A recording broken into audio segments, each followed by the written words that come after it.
부탁드리며 오늘의 사연 바로 시작하겠습니다. 안녕하세요.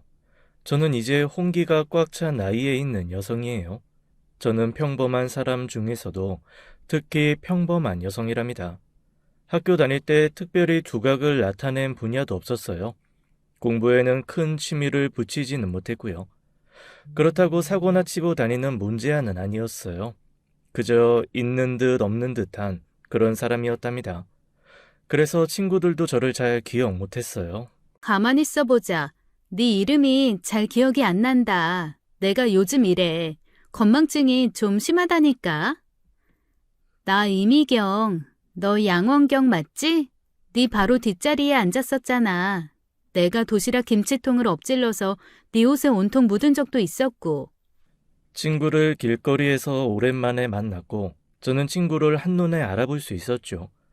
친구는 자신의 건망증을 탓했지만 사실 친구들이 저를 기억하지 못하는 것도 당연했어요. 생긴 것도 길거리에 나가면 흔하게 볼 수 있는 그런 인상이었죠.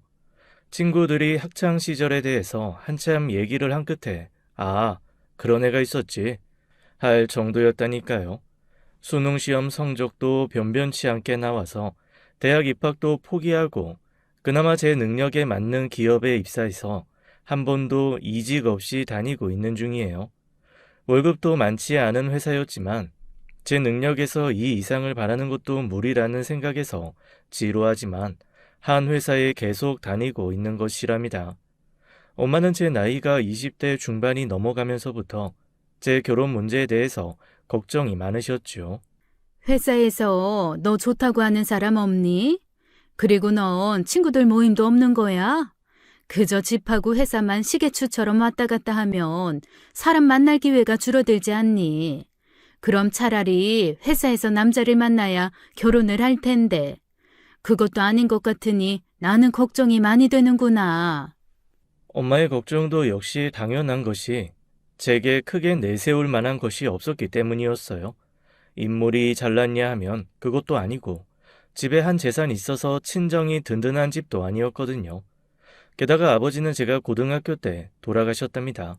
그런다고 잘 나가는 커리어 우먼도 아니었죠. 요즘 사람들 참 얕잖아요. 결혼 문제에 있어서도 상대방을 통해서 챙길 수 있는 자신의 이득을 생각하는 사람들이 바로 요즘 사람들이죠. 이런 세태에다가 앞에 말씀드린 저의 특징 때문에 저 역시 저 좋다고 하는 사람을 만나기는 어렵겠다고 일찌감치 생각하고 있었어요. 엄마, 나 결혼 안 할래요. 어차피 그렇고 그런 사람 만나서 힘들게 살 것 같은데 그럴 바에야 엄마 모시고 마음 편하게 살 거예요. 내가 어디서 재벌 아들 만날 것 같지도 않고 어차피 비슷한 형편에 있는 사람 만나게 될 거잖아요. 거기에 아이들까지 태어나게 되면 그건 나도 고생이고 아이들도 고생이죠. 그러느니 엄마랑 오순도순 살 거예요. 얘가 정말 사람은 모름지기 자기 짝을 만나서 자기 가정 꾸려야 되는 거야. 네 아버지가 너 하나만 남기고 돌아가셨지만 나는 네 아버지한테 감사한다. 널 남겨줬으니 말이야. 사실 엄마의 말이 한 번에 이해되지는 않았답니다. 결혼을 안 하셨더라면 중간에 남편이 세상을 떠나는 슬픈 일을 겪지 않으셨을 테고 설사 중간에 남편을 잃었다고 하더라도 자식이 없었다면 훨씬 편안하게 사셨을 것 아니겠어요? 이런 얘기를 엄마한테 했더니 엄마 말씀은 아직 제가 어려서 세상이 돌아가는 섭리를 모른다고 하시는 거였어요. 아무래도 내가 지금 네 결혼 걱정하는 게 이른가 보다. 그렇게 철없는 말이나 하고 있으니 노처녀가 되더라도 나이를 좀 더 먹어야 사람을 알고 세상을 알 것 같구나. 자식이 있으면 고생이 될 거라고? 고생이 돼도 자식이라면 배가 부른 게 사람인 게야. 그런 재미를 겪어보기 전에는 모른단다. 그러니 결혼을 해야 된다는 거고. 솔직한 제 심정을 말씀드리자면 결혼까지는 아직 구체적으로 생각해 본 바가 없지만 길거리에 다정하게 손을 잡고 걸어가는 연인들을 볼 때면 알콩달콩한 연애 한 번은 해보고 싶었죠. 그런데 나이 20대 중반이 넘어서까지 남자친구 하나 제대로 사귀어 본 적이 없었어요. 그런데 집신도 짝이 있다는 말이 정말 맞는가 봐요. 어느 날 한 남자가 저에게 적극적으로 접근해 왔답니다. 회사 근처에 회사 여자 동료들과 잘 가는 커피집이 있었죠. 작은 규모지만 아늑한 분위기에 저렴하고 맛있는 커피를 파는 집이었어요. 어느 날 오후 회사 동료들도 모두 약속이 있다고 뿔뿔이 다른 곳으로 흩어져 버린 날이었어요. 이상하게도 집에 그냥 들어가기가 심심해서 혼자라도 그 커피집에서 제가 좋아하는 커피 한 잔 마시고 들어가자고 생각했죠. 그렇게 테이블에 혼자 앉아서 커피를 마시면서 핸드폰을 열심히 들여다보고 있는데 어떤 남자가 다가와서는 제게 합석을 해도 좋겠냐고 묻는 것이었어요. 제가 잠시 당황해서 아무 대답도 못하고 있었죠. 그랬더니 그 남자가 말하기를 저를 여러 번 이 커피집에서 보았다는 것이었어요. 그러면서 얼굴을 붉히면서 어렵게 이야기를 시작했답니다. 사실 보자마자 첫눈에 반했습니다. 그래서 몰래 따라가 보았어요. 그래서 직장을 알게 되었고요. 한참 동안 혼자 생각하다가 이제 얘기를 해야겠다고 생각했습니다. 그런데 오늘 왠지 이 카페 생각이 많이 나더라고요. 그래서 혼자 커피 한 잔 마시려고 왔는데 마침 혼자 이 시기에 정말 다행이라고 생각했어요. 그러면서 그 남자는 저와 정식으로 사귀고 싶다고 말하는 것이었어요. 미경 씨 회사에 아는 사람이 많거든요. 미경 씨가 다행히 아직 사귀는 사람이 없다는 거 그래서 알고 있습니다. 지금부터 우리 사귀어보는 게 어떨까요? 그렇게 말하는 그 사람의 태도가 너무 진지했죠. 조급하게 굴지 않겠습니다. 그냥 뿌리치지 마시고 편하게 만나주세요. 마음 정하실 때까지 시간 많이 걸려도 제가 기다리겠습니다. 미경 씨한테 좋은 남자친구가 되고 싶어요. 그 남자는 제 이름도 이미 알고 있더군요. 남자에게서 고백을 받아본 것이 언제였더라 생각해보니 철없던 시절 친구 따라갔던 교회에서 얼굴에 여드름 다닥다닥한 남학생으로부터 저를 좋아한다는 쪽지를 받았던 기억이 나더라고요. 그리고 나서는 이번이 처음이었죠. 직장이 소규모이고 가족적인 분위기에서 운영되는 회사라서 사내 커플이 많이 나오기도 했어요. 그래도 저는 그런 일에 해당 사항이 없었죠. 남자친구, 결혼 이런 것들에 대해서 거의 포기하고 있던 저로서는 이 남자의 고백이 너무 의외였어요. 더군다나 첫눈에 반했다는 말이 이해가 안 가더라고요. 저는 어딜 가나 그렇게 눈에 확 띄는 그런 사람이 아니었거든요. 그래서 이 남자의 고백이 처음엔 좀 과장스러워 보이고 부담스러웠어요. 남자는 인상은 평범했지만 옷차림도 머리 스타일도 깔끔해 보이는 사람이었죠. 여러 가지로 부담스러웠던 저는 일단 그 사람을 거절했답니다. 그런데도 이 남자는 포기하지 않고 적극적으로 저에게 구애를 하는 것이었어요. 미경 씨가 좋다고 할 때까지 노총각으로 늙어 죽는 한이 있어도 기다릴 거예요. 미경 씨 때문에 한 사람이 그냥 혼자 늙어 죽어간다고 생각해 주세요. 사람 하나 살리는 셈치고 제 제안을 받아들여 주시기 바랍니다. 꼭 행복하게 해드릴게요. 어머나, 혼자서 늙어서 돌아가시면 안 되죠.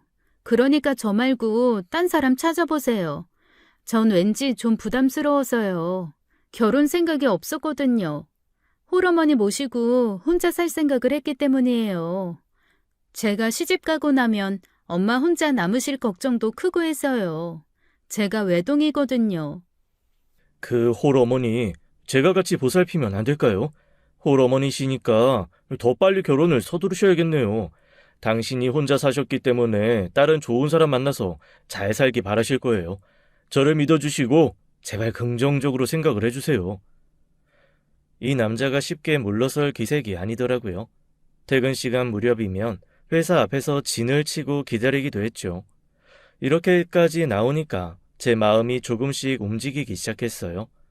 근처에 있는 중소기업에 다니는 사람이었는데 젊을 때 한 푼이라도 더 벌기 위해서 밤에는 대리 운전을 하면서 돈을 모으고 있다는 것이었어요. 성실하게 사는 사람 같았죠. 강아지 혹시 좋아하세요? 저 강아지 3마리나 키우고 있는데요. 강아지들이 나쁜 사람보다는 100배 낫다는 생각이 들어요. 적어도 사람을 배신하진 않거든요. 죽으나 사나 주인밖에 모르죠. 미경 씨를 알게 되기 전에는 그 아이들이 저에게 최대의 기쁨이었어요. 저는 강아지를 키워본 적은 없지만 동물을 좋아하는 편이었어요. 그리고 왜 동물 좋아하는 사람 치고 나쁜 사람 없다잖아요. 밤낮으로 성실하게 일하는 생활이네. 약한 동물에게 마음을 주고 사는 사람이면 일단 좋은 사람이겠거니 생각하게 되었죠. 그 사람의 적극적인 구애와 저의 이런 생각의 변화로 인해서 우리는 어느새 연인 사이가 되어 있었답니다. 그렇게 한 1년 정도 연애하다가 결혼을 하게 되었어요. 양쪽 집안이 형편도 비슷했고 결혼을 하겠다는 당사자들의 처지도 비슷했기에 결혼 준비는 삐걱거리는 일 없이 순조롭게 진행되었어요. 그래서 결혼식도 아주 평범하게 치르고 신혼살림을 시작하게 되었답니다. 둘 다 빠듯한 직장 생활에 모아둔 돈이 많지 않았기 때문에 작은 연립주택에 신접살림을 차렸죠. 장모님, 이것 좀 드셔보세요. 제가 밤에 대리운전하다가 배가 고파서 들어간 만두집이 있는데요. 값도 싸면서 그렇게 맛있더라고요. 그래서 장모님 드리려고 조금 사왔어요. 한밤중이었지만 그 사람은 굳이 따뜻한 것을 드시게 하겠다고 만두를 품에 안고 엄마를 찾아갔던 모양이더라고요. 아이고, 딸하고 둘이서 같이 먹지. 늙은이한테 굳이 뭘 이렇게 자꾸 사다 주나. 사다 주니 먹지만 미안해서 그렇지. 남편은 대리운전기사 일을 하면서 맛집을 많이 알게 되었다고 하더군요. 주말이면 없는 돈을 쪼개서 그렇게 알게 된 맛집들에 우리 엄마와 저를 데리고 가곤 했죠. 엄마가 신경통이 있다는 것을 알게 된 남편은 뚝딱 안마기를 사 들여와서는 엄마에게 선물을 하기도 했어요. 저에게도 다정했지만 엄마에게도 무척이나 살가운 사위였답니다. 저는 그것이 그렇게 고마울 수가 없었어요. 일찍 혼자 되신 엄마가 늘 마음에 걸렸고 그래서 사실 시집 가는 것도 포기하고 엄마하고 살 생각을 했던 저였어요. 그런데 엄마한테까지 이렇게 잘하는 사위라니 정말 복이 없었던 제가 남편 복만은 있는 것 같았답니다. 그렇게 한 7, 8개월 정도를 남편은 회사원으로 대리운전 기사로 성실하게 일하면서 엄마와 제게도 참 잘 대해주었어요. 그런데 어느 날 남편이 저와 상의도 없이 직장을 그만두었다는 놀라운 말을 했죠. 그놈의 회사, 월급은 쥐꼬리 반토막만큼 주면서 사장놈하고 부장놈 갑질이 어찌나 심한지 내가 진작 때려치울 생각을 했었다니까. 거기다가 퇴근 후 시간까지 뺏지는 말아야 할 거 아니야. 이 돈도 없는 놈의 회사가 매일 회식은 왜 그렇게 많은지 도대체 다닐 만한 회사가 아니야. 그러면서 툭하면 주말에 잔업에 야근까지 하라고 했다는 것이었어요. 거기다가 기본급도 정하지 않고 연장, 야간 휴일 근로 등 법적 근로수당을 몽땅 뭉구뜨려서 계산하는 포괄임금제를 도입했다고 남편이 화를 내고 있었죠. 남편의 말에 따르면 이 제도는 그러니까 실제 근로시간에 상관없이 연봉을 매월 월 정액으로 지급하는 제도라는 것이었어요. 근로자에게는 절대적으로 불리한 제도겠지요. 이렇게 포괄적으로 임금을 정하다 보니 따로 휴일, 야간 등의 수당이 있을 리 없었어요. 사실 이렇게 남편이 다니는 회사가 좀 별로이긴 했답니다. 남편의 경력으로 그 정도 규모의 회사에 다시 들어가는 것은 어려운 일이 아니었기에 이 기회에 직장을 옮겨보겠다니 그것도 나쁜 일은 아니다 싶었죠. 그러던 어느 날이었어요. 퇴근한 저에게 남편이 뭔가 두툼한 종이 뭉치 하나를 내밀더라고요. 뭐냐고 묻는 저에게 남편은 자신이 하고 싶은 사업이 하나 있는데 그 사업 계획서라고 하더라고요. 계획서는 아주 꼼꼼하게 잘 쓰여져 있었어요. 사업 계획서로만 볼 때는 뜬금없이 구름 잡는 이야기가 아니었기에 저는 남편의 뜻을 응원했죠. 그런데 사업을 하는데 제일 중요한 문제, 바로 사업 자금에 대한 문제는 어떻게 하려나 싶더라고요.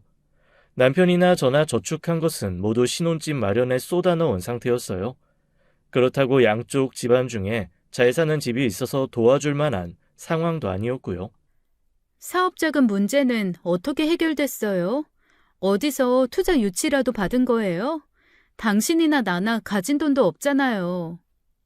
하나밖에 없는 사이를 위해서 장모님께서 사업자금 좀 지원하시라고 부탁해봐. 내 사업 잘 되면 나, 당신, 장모님 다 좋은 거잖아. 저는 이 말을 듣고 그만 헛웃음을 웃고 말았답니다. 우리 친정엄마요. 아버지를 잃고 근근히 저를 키워오신 분이었어요. 사업 자금은커녕 마실 가실 때 차비도 걱정하신 분이었죠. 그런 분한테 사업 자금을 도와달라니요.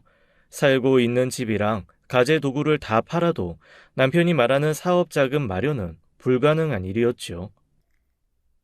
우리 엄마한테 무슨 돈이 있어요. 콩나물값 10원, 20원씩 깎아서 저축해 놓은 돈 조금 있을까 말까예요. 있던 돈 우리 결혼하는데 대부분 쓰셨고요. 지금 지나가는 허리도 못 펴는 시골 할머니더러 체조 선수 되어보실 생각 없느냐고 말하는 것하고 똑같은 얘기라고요. 제가 이렇게 우리 친정엄마가 가진 것이 하나도 없다고 말하자 남편은 이상하다는 듯이 저를 쳐다보는 것이었어요. 시골 할머니도 체조 선수가 될 수 있다고 생각을 했는지 어쨌는지 그건 잘 모르겠지만요.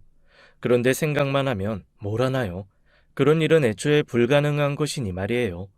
그런데 남편은 도대체 우리 엄마에게서 사업 자금이 나올 일이 없다는 말을 들은 뒤에도 계속 사업 타령을 하는 거예요.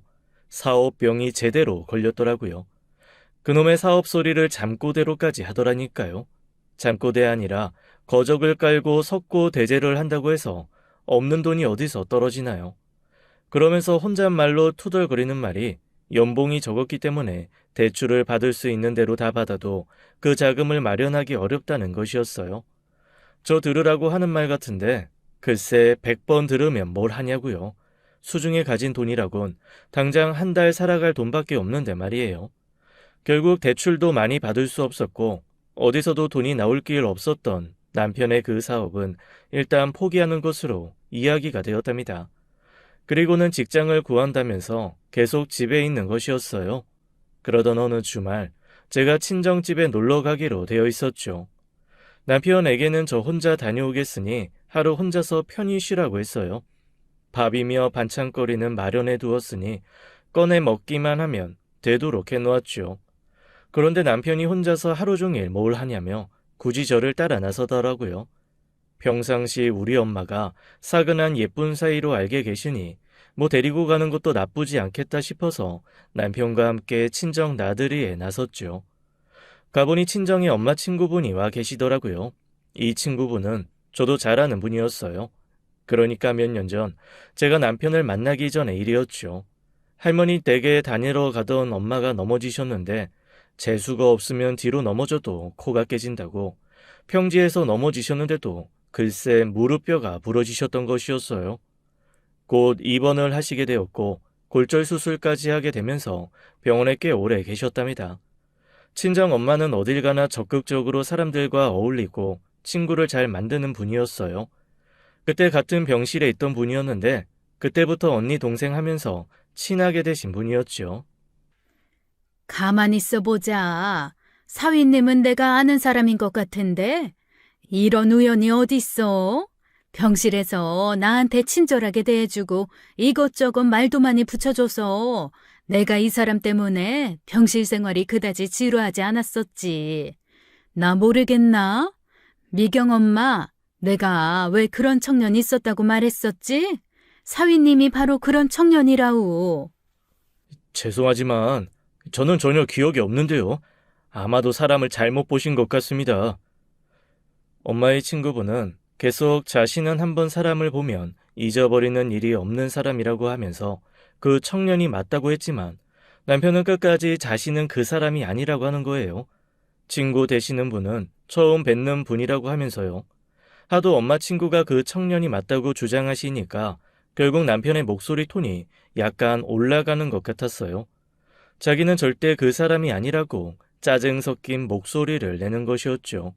하도 아니라고 하니까 엄마 친구분이 자신이 잘못 본 것 같다며 한 발 물러서셨답니다. 물러서면서도 혼잣말로 그 사람이 맞는데 하면서 중얼거리시는 거였어요. 워낙 평범하게 생긴 얼굴이잖아요. 길거리에 나가면 이런 사람 사방에 널렸어요. 그래서 어디서 많이 본 것 같다는 말 잘 듣는 사람이에요. 그래서 아마 잘못 생각하신 걸 거예요. 분위기가 좀 싸하게 돌아가면서 제가 수습을 위해 얼른 한마디 했답니다. 그렇게 그 이야기가 쏙 들어가고 나서 분위기는 다시 회복되었어요. 그런데 분위기는 회복되었을지 모르지만 이상하다고 생각하기 시작한 제 마음은 회복되지 않았답니다. 노인네가 잘못 보고 계속 고집할 수도 있지 짜증 섞인 소리로 화를 낼 필요까지는 없는 일이잖아요. 남편이 엄마 친구분한테 그렇게 짜증을 낼 때부터 뭔가 필요 이상으로 대응하고 있다는 생각이 들었고 그때부터 이상하다는 생각을 떨쳐버릴 수가 없었어요. 그런 생각이 내내 제 머릿속을 떠나지 않았답니다. 한마디로 엄마 친구분의 말씀이 맞다는 생각이 들었고 따라서 남편이 거짓말을 하고 있다는 생각이 들었던 거죠.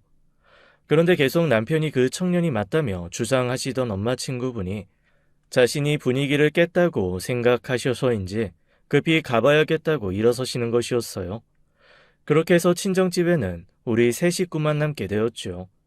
엄마는 사위를 위해 없는 살림이지만 정성을 들여 상을 보셨고 맛있는 저녁 식사 후에 둘러앉아 도란도란 이야기를 시작했어요. 그런데 남편이 대출도 많이 안 되고 해서 포기한 줄로만 알았던 사업 이야기를 친정 엄마에게 설명하기 시작하더라고요. 조목조목 설명을 하는 폼이 마치 예비 투자자 앞에서 사업 계획을 브리핑하는 엘리트 사업가 같았다니까요. 하지만 제가 말씀드렸다시피 우리 친정 엄마에게 사업 자금을 댈 만한 돈이 어디 있겠어요? 아이고, 우리 사위가 그렇게 큰 사업을 계획했었구만. 잘 되면 좋겠네. 우리 애 어릴 때 얘 아버지가 살아계시던 시절만 같아도 우리가 한몫 같이 했을 텐데 아깝구만 그래.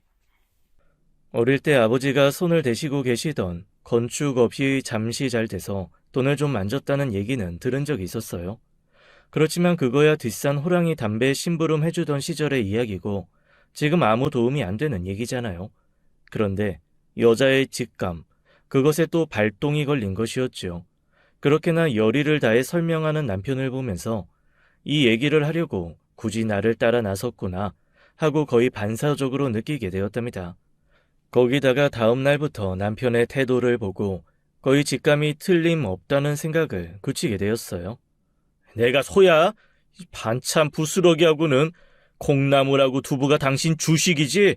이거 두 가지 없었으면 당신 뭘 먹고 살 뻔했어? 맞벌이 하다가 외벌이가 됐으니 먹을 것 하나라도 아껴야 되잖아요. 얼마 전에 엄마 집에 가서 맛있는 거 많이 먹고 왔으니 그걸로 며칠 때웠다 치고 그냥 먹어요. 그동안 안 하던 반찬 타령부터 하기 시작하더라고요. 에이씨, 이놈의 화분이 가루 걸려서 넘어졌잖아. 이것 좀 다른 데로 치우지 못해? 밥상을 풀밭으로 만들다 보니까 베란다까지 풀밭으로 만들고 싶어? 아우, 당당 내다 버려!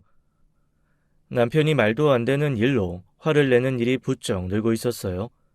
그렇게 화를 내고 난 다음에는 잠바떼기를 확 집어들고 집을 아예 떠나려는 사람처럼 나가버리는 것이었죠. 처음에는 이런 모습을 보고 화가 난다기보다는 웃음이 나더라니까요.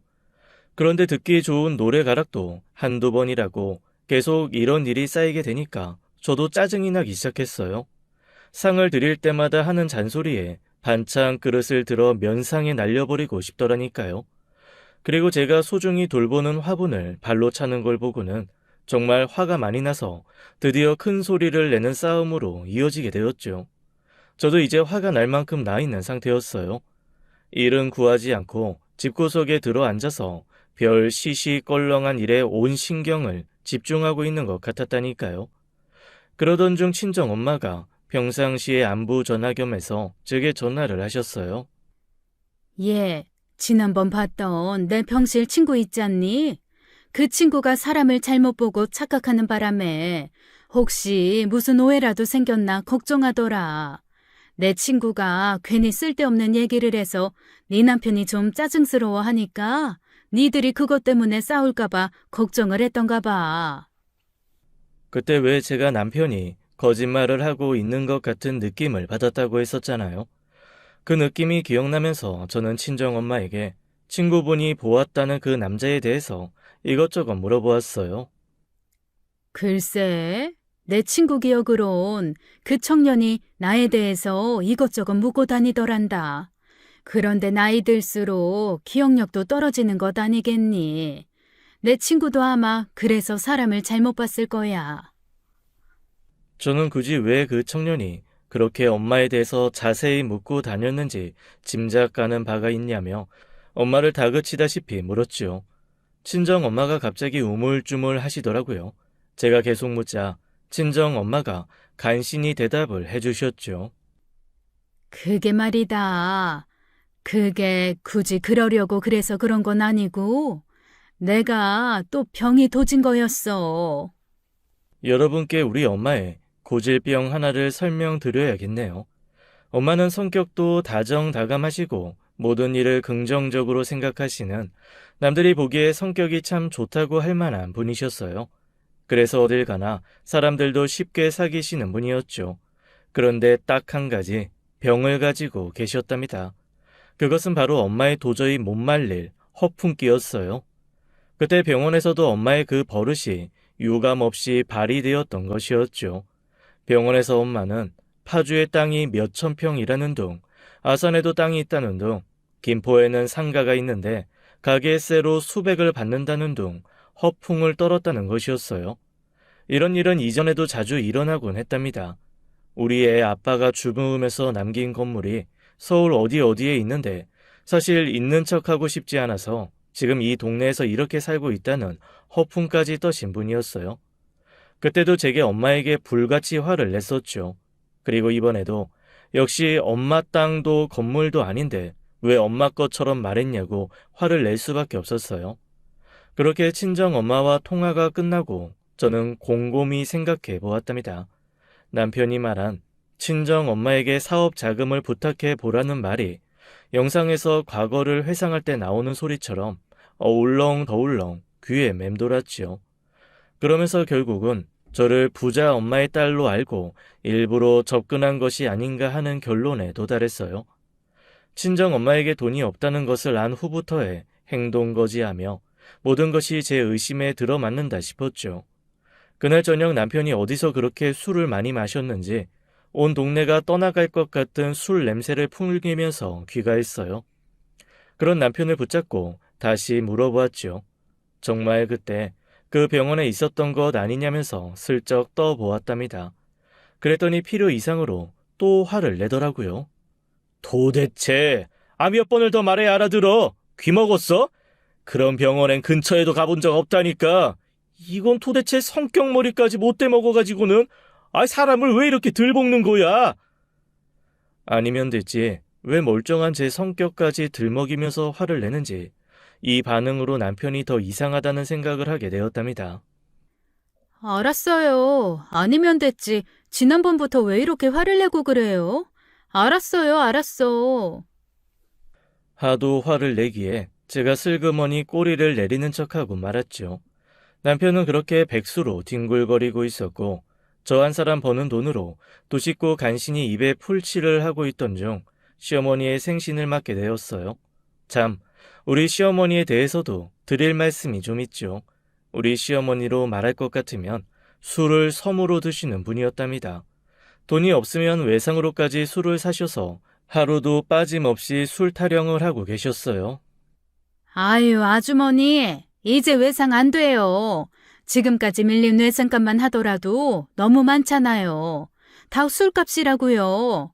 아주머니 따님이 외상술 주지 말라고 나한테 특별히 당부까지 했어요. 이번엔 절대 안 돼요. 어머니, 무슨 일이세요? 뭐 드시고 싶은 것 있으세요?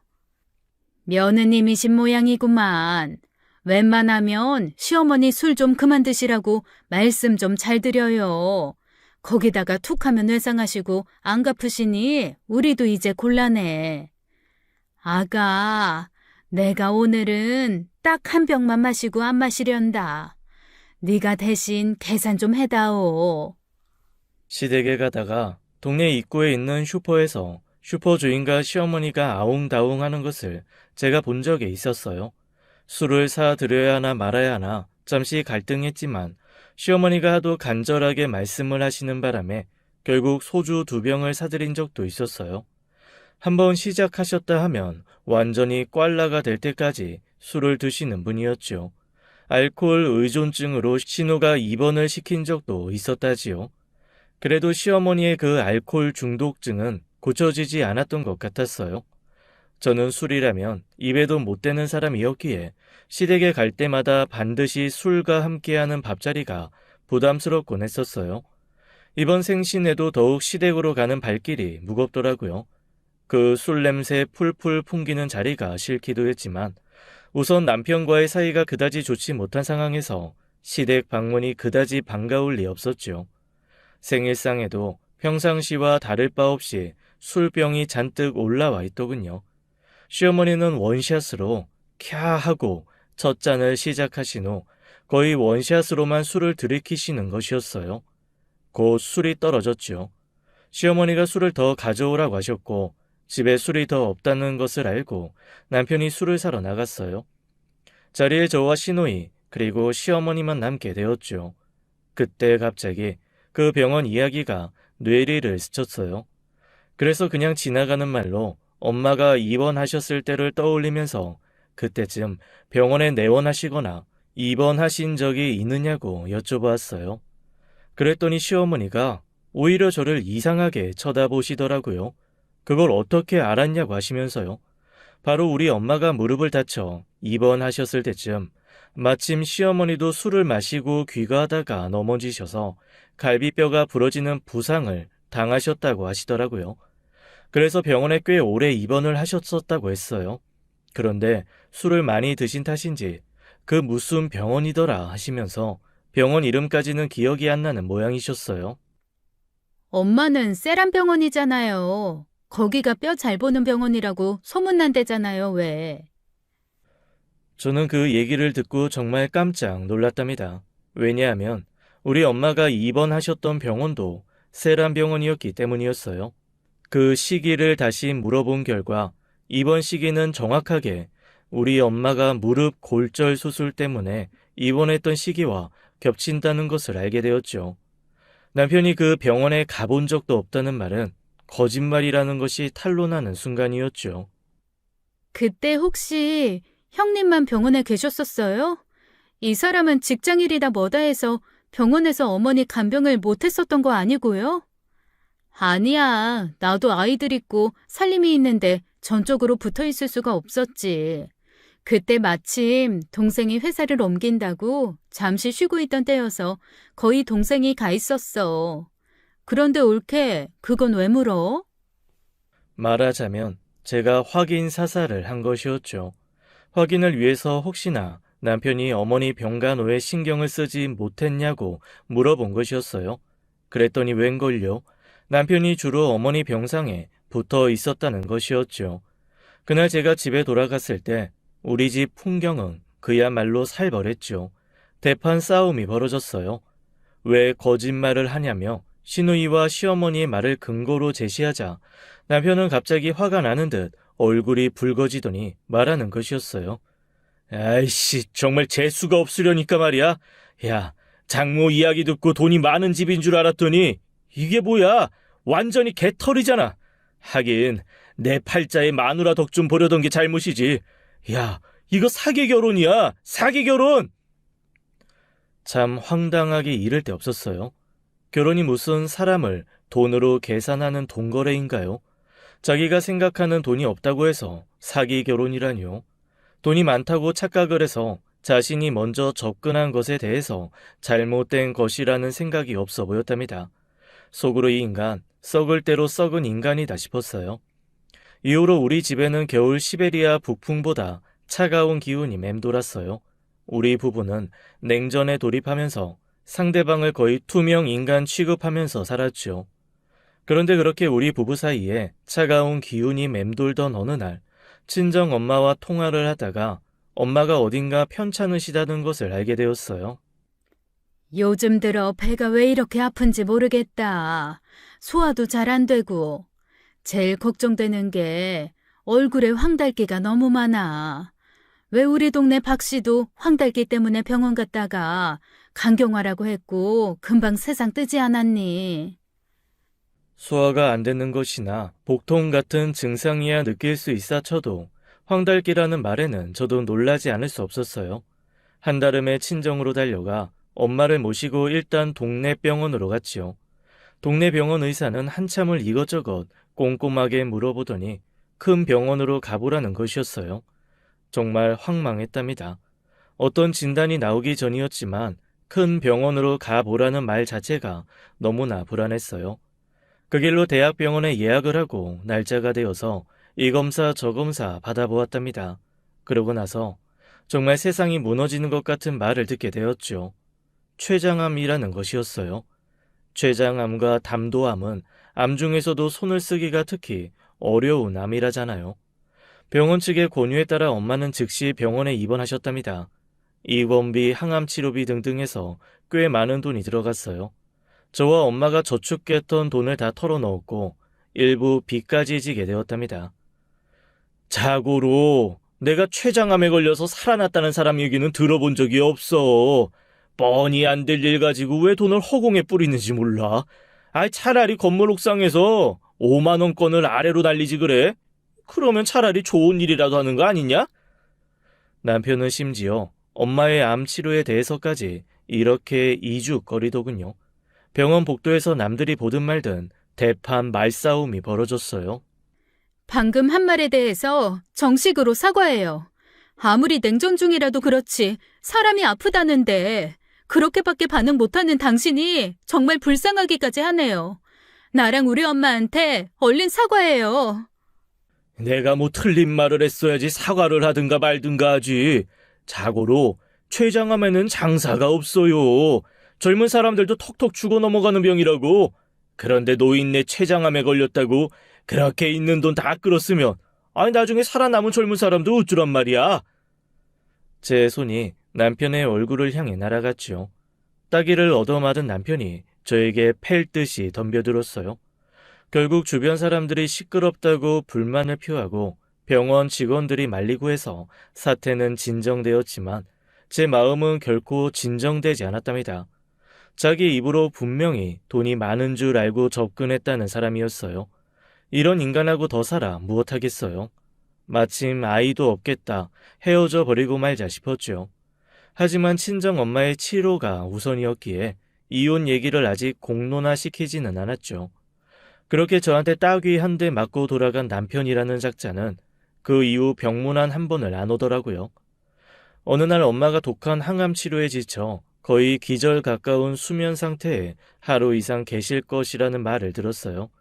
저는 이때 오래 비워놓은 집에 한번 다녀와야겠다고 생각했죠. 남편이라는 작자는 믿을 수 없었고 믿을 수 있다 하더라도 여자의 손이 닿고 안 닿는 것은 차이가 크잖아요. 집에 가서 이것저것 손을 좀 보고 다시 오자는 생각에 집으로 갔어요. 역시 집이 곧 귀신이라도 나올 것 같이 되어 있더라고요. 각종 고지서를 비롯한 우편물도 가득 쌓여 있었죠. 남편이라는 작자도 그동안 집을 많이 비운 모양이더군요. 그 중에서 고지서 하나가 제 눈에 띄었어요. 그것은 다름 아닌 남편의 카드 고지서였는데 그 내용이 저를 깜짝 놀라게 할 만했어요. 동물병원에서 400만 원 이상을 쓴 내역이 있었기 때문이었죠. 제가 잘 몰라서 그러는데요. 강아지 치료비가 400만 원 이상이 나왔네요. 여기 초롱이네 집인데요. 아시나 모르겠어요. 뭐래야 그렇게 나오나요? 일단 계산이 되었기는 한데 궁금해서 여쭤보는 거예요. 도대체 동물 병원비가 400만 원이라니 어떤 내역인지 알아보아야겠고 생각했던 것이었어요. 일단 사람하고 달라서 의료보험이 안 되지 않습니까? 뭐 스케일링 비용만 해도 사람은 몇만 원이면 되지만 개는 70만 원 이상 나와요. 개 스케일링 하려면 마취를 해야 하는데 마취를 위해서는 신장 기능 검사를 해야 하거든요. 뭐 그 정도 비용이 그래서 아주 큰 비용은 아닙니다. 가만히 있어보자. 초롱이가 MRI 검사 받았네요. 400만 원이 좀 넘는 금액에 대한 고지서 내역을 보니 12개월 할부로 긁었더라고요. 친정엄마 치료비는 소용없는 돈이라고 아까워하면서 개 치료비는 안 아까운 모양이죠? 세상에 개 치료비로 400만 원이라뇨. 우리 형편에 가당키나 한 말이에요? 장모님이야. 어차피 돌아가실 양반이고 우리 초롱이야. 치료하면 몇 년 더 살 수 있잖아. 그리고 초롱이로 말하자면 초롱이 2개월 때부터 내가 데려다 키운 나한테 가족 같은 아이라고. 그럼 우리 친정엄마는 가족이 아니라는 말이에요? 난 도대체 당신이라는 사람의 사고방식을 알다가도 모르겠어요. 그리고 어차피 나한테 애정도 없이 돈 때문에 한 결혼이었죠? 우리 이쯤에서 갈라서는 게 맞는 것 같아요. 남편은 망설이는 기색도 없이 곧바로 그러자고 하더군요.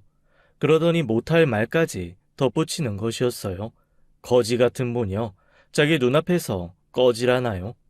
이렇게 제 결혼 생활이 삐걱거리다 못해 침몰하려는 와중에 여러 가지 치료 방법을 동원해 보았음에도 불구하고 친정엄마는 결국 돌아가시고 말았어요. 아버지를 일찍 잃은 저는 이제 엄마마저 돌아가시면서 부모님도 안 계시고 형제도 하나 없는 상황에 처하게 되었죠. 결혼 생활에서도 남편이라는 작자 때문에 서러운 입장이었는데 엄마까지 떠나시고 나니까 그 슬픔이 마치 큰 해일이 해안으로 밀려오는 것 같더군요. 엄마, 내가 다 잘못했어요. 내가 잘 살았어야 하는 건데, 내가 사람 잘못 봐서 엄마 속 썩였어요. 엄마가 그래서도 일찍 돌아가신 거예요. 엄마. 그런데 엄마 앞에서 마음 놓고 울지도 못할 입장인 것이 외할머니가 여전히 생존해 계셨죠. 외할머니의 입장에서는 자식을 앞세우신 것이잖아요. 그런 분 앞에서 제가 더 목 놓아 울 수는 없었어요. 그래서도 세상이 떠나가도록 울고 싶은 것을 참을 수밖에 없었죠. 우리 강아지, 엄마를 잃었으니 그 마음이 오죽할꼬. 애비도 일찍 떠난 데다가 애미까지 이렇게 되니 이 할미 마음이 찢어지는구나. 그치만 우리 강아지, 걱정 말아라. 이 할미가 살아있는 한 우리 강아지 잘 보살펴 줄 테니까. 이렇게 할머니가 오히려 저를 위로하셨어요. 엄마를 떠나보내는 아프디 아픈 사흘간을 보냈죠. 입관 때는 할머니가 계시는데도 불구하고 도저히 울음을 참을 수가 없었어요. 그냥 나오는 대로 다 울어버렸죠. 그리고 화장으로 한 줌의 제가 된 어머니의 유골함을 봉안해야 하는데 저는 한동안 그것을 품에서 놓지 못했어요. 딸 자식이라고 좋은 음식 한번 마음껏 드시게 해드리지도 못했고 변변한 옷 한 벌 해드린 적도 없었어요. 결혼하고 나서 바로 외손주 얘기를 하셨지만 손주 재미도 못 보고 돌아가신 것이었죠. 엄마한테 온통 미안한 것밖에 생각이 안 나더라고요. 미경아, 왜 우리 동네 시장에서 파는 그 매운 떡볶이 있지? 너하고 시장 가면 꼭 그 집에서 한 접시 먹고 나오던 거 말이다. 그게 그렇게 먹고 싶구나. 엄마가 세상을 떠나시기 일주일 전에 하신 말씀이었어요. 엄마는 지금 엄마 상태에서 어떻게 그런 매운 음식을 먹어요? 죽도 소화를 제대로 못 시키면서 말도 안 돼요. 엄마가 떠나시기 전에 갑자기 시장통에서 파는 매운 떡볶이가 생각난다고 하셨었죠. 저는 말도 안 된다고 펄쩍 뛰었고요. 그런데 어차피 이렇게 돌아가실 바에야 드시고 싶은 것 그냥 드시게 해드렸으면 좋았을걸 하는 생각이 들었답니다. 하다못해 그런 것까지 모두 후회가 되었어요. 외할머니와 저의 슬픔 속에 엄마는 납골묘에 봉안되셨고 저는 이제 그 납골묘 앞에서 엄마를 추억할 수밖에 없게 되었죠. 장례식이 끝난 후 남편과 살던 집이 싫어져서 외할머니 댁으로 갔답니다. 거기서 며칠간 몸을 추스르다가 이제 급하게 해야 할 일을 처리해야겠다고 생각했지요. 그것은 다름 아닌 인간 같지도 않은 남편이라는 자와 이혼을 하는 일이었어요. 되도록 빨리 이혼할 수 있도록 절차를 신속하게 진행시켰죠. 외할머니께 엄마가 우리 부부에 대해서 자세한 말씀을 드렸던 것 같았어요. 외할머니가 우리 부부의 상황을 너무나 잘 알고 계셨죠. 미경아, 살다 보면 사람에 다치는 수가 없지 않단다. 그게 하필 남편이었으니 더 기가 막힐 것이고. 할미가 다 알지. 얘기를 들어보니 아주 말종인 것 같더구나. 미련 두지 말아라. 포기할 때는 빨리 포기하는 것도 용기인 게야. 이거 봐. 내 말이 맞잖아. 결국 저 세상 가고 말 노인네한테 빚까지 얻어서 돈 들여놓고 이제 어쩔 거냐? 어떻게 그 빚 다 갚을지 내가 더 걱정이 되네. 아이 뭐 사실 내가 걱정할 일은 아니지만 말이야. 당신이야말로 재정적으로 엉망인 것 같던데? 강아지 새끼들한테 빚 많이 얻어서 잘해주세요. 그러면 그 강아지들이 당신한테 아이고 아버지 하면서 효도할 테니까요. 그 효도 받으면서 천년만년 잘 사세요. 네? 거기다가 사장님, 부장님 칭찬을 너무 많이 하신 덕분에 다른 회사에서 당신 감히 모셔갈 생각을 안 한다면서요? 참 가지가지하네, 정말. 이혼 과정에서도 남편은 제게 이죽거렸고 저도 지지 않고 비아냥거려 주었죠. 그리고 제 말대로 남편의 경제 상황은 이제 거의 바닥을 치는 것 같았죠. 집으로 날아오는 고지서에 독촉장애 장난이 아니더라고요.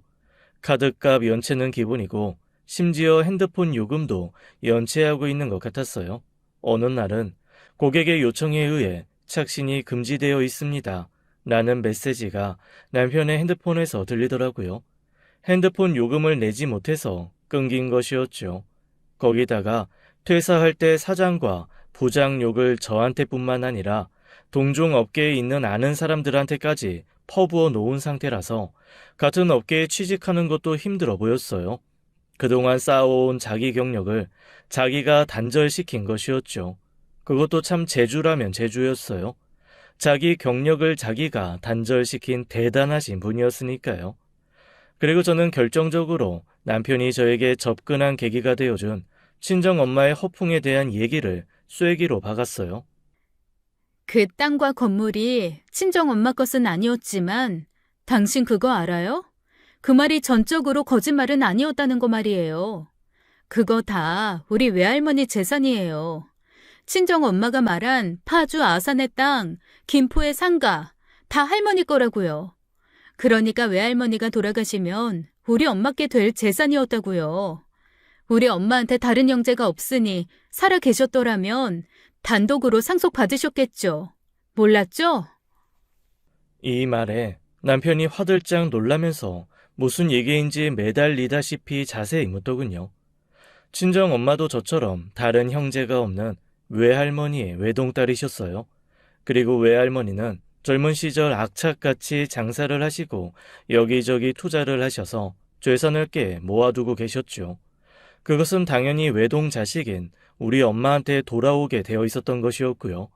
이제 우리 엄마가 돌아가셨으니 그 재산은 고스란히 저에게 돌아오겠죠. 내가 말이야. 장모님 편찮으실 때 한 말은 당신하고 장모님 생각해서 한 얘기였어. 의사한테 찾아가 보니 가망이 없다고 하고, 그런데 치료비 다 못다 해서 빚까지 지면 나도 실직 상태인데 어떻게 살까 걱정이 돼서 한 얘기였다니까. 그리고 만에 하나 장모님이 회복해서 퇴원하시게 되면 어떻게 모실지 그것도 걱정이 돼서 한 얘기였어. 정말이야. 나도 이혼하면서 당신 걱정이 눈물이 날 만큼 많이 돼요.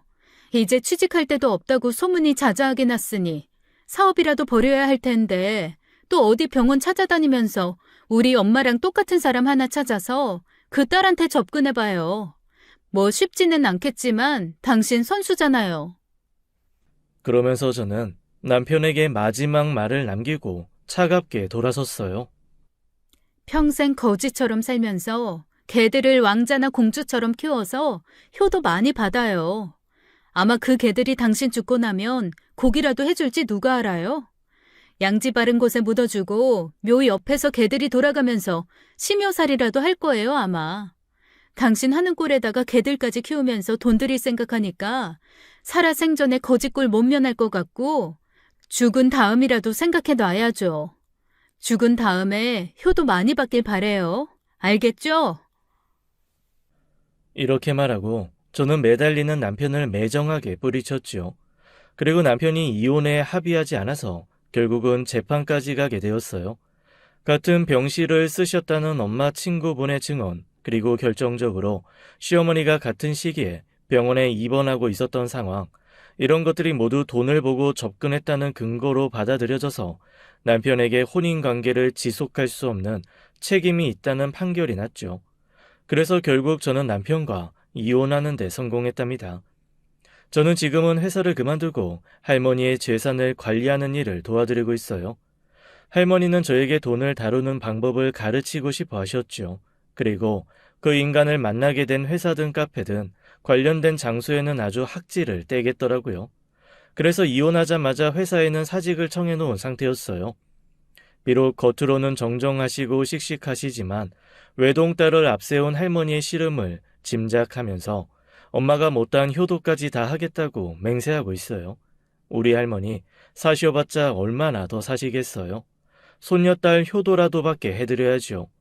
그 인간이 제게 몇 번이나 연락을 시도하더라고요. 저는 처음에는 전화를 안 받다가 나중에는 받아서 아무 말도 않고 끊는 것으로 대응했답니다. 그게 더 약이 오를 것 같더라고요. 그래도 포기하지 못했는지 장문의 문자 메시지가 날아들기도 했어요. 사랑하는 미경 씨, 내가 미경 씨를 얼마나 사랑하고 잊지 못하고 있는지 당신은 짐작조차 못하실 겁니다. 당신이 없는 세상 정말 살고 싶지도 않아요. 이 모진 목숨 그냥 끊어버릴까 생각도 들어요. 그렇게 미경 씨가 그리워요. 사람 목숨 하나 살린다고 생각하고 제발 돌아와줘요. 이 뻔하고 뻔한 문자 메시지가 저를 또 웃겼지요.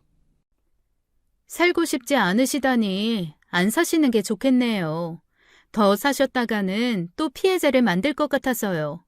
제가 어떻게 사람 목숨을 살려요? 나 고등학교밖에 안 나온 사람이에요. 그 어렵다는 의대 나와서 사람 살리는 의사가 아니라니까요. 다른 여자하고 착각하셨나 봐요. 목숨 살리는 일은 병원에 가서 의논하시고요. 저는 의사가 아니라서 살려드리는 건 못할 것 같네요. 그럼 안녕히. 전혀 다른 환경에서 살아온 사람들이 만나서 결혼해서 한 가정을 꾸릴 때 사전에 약속을 하고 어디서 만나서 사귀고 결혼하자 하는 사람이 어디 있겠어요? 대부분 생각지도 못한 곳에서 생각지도 못한 사람을 만나서 결혼하게 되죠. 그러나 그것을 단지 우연이라고만 할 수 있을까요? 뭔가 보이지 않는 섭리가 적용하는 것이라고 저는 생각했답니다. 한때 그런 섭리가 저에게는 적용하지 않는다고 생각하고 엄마를 모시고 혼자 살 생각을 했었어요. 그런데 요즘 들어 저에게 또 아주 조심스럽게 다가오는 남자가 하나 있죠. 그 사람은 그야말로 태어날 때부터 부잣집에 태어나서 어려운 것이라고는 모르는 많은 재산을 가진 사람이랍니다. 적어도 재산을 보고 접근하는 사람은 아니겠지요. 그래도 저는 조심스러워요. 워낙 제 자신이 평범하고 내세울 게 없다 보니까 저에게 접근하는 사람들의 그 우연이 아닌 일부러가 두려운 것이죠. 그래서 저도 아주 조심스럽게 생각을 해보고 있어요. 그 사람은 그저 세파에 물들지 않고 순수한 저의 모습이 좋다고 했어요. 제가 정말 그런 사람일까요? 저도 잘 모르겠어요. 아무튼 사람 하나 잘못 보았다가 크게 교훈을 얻은 저로서는 조심스러울 수밖에 없지요. 하지만 그 사람이든 다른 사람이든 그 어떤 섭리가 언젠가는 제게도 적용할 수 있겠죠. 과연 그것이 그런 섭리인지 아닌지를 판단하기 위해서는 제가 더 나이를 먹고 성숙해져야 한다고 생각해요. 여기까지가 전 남편이 하던 말을 인용해서 정리해 드리려고 해요. 정말 거지 같은 사람 하나 만나서 호적에 줄 하나 긋고 말았다고 말이에요. 없는 사람이라도 거지같이 살지 않는 사람은 많답니다. 가난에도 불구하고 훌륭하게 성장한 위인들의 이야기가 그것을 말해주지요. 저는 돈이 많은 사람을 만나고 싶은 게 아니라 바른 사람을 만나고 싶은 거예요. 이렇게 거의 해프닝으로 끝난 제 결혼 이야기를 말씀드렸어요. 앞으로의 제 삶을 지켜보아 주세요. 할머니께서 물려주신 재산 좋은 일에 쓰면서 잘 살게요. 지금까지 사연 들어주셔서 감사합니다. 지금까지 사연 읽어주는 남녀였습니다. 끝까지 함께 해주신 여러분 감사드리며 저희는 다음 사연으로 돌아올게요. 감사합니다.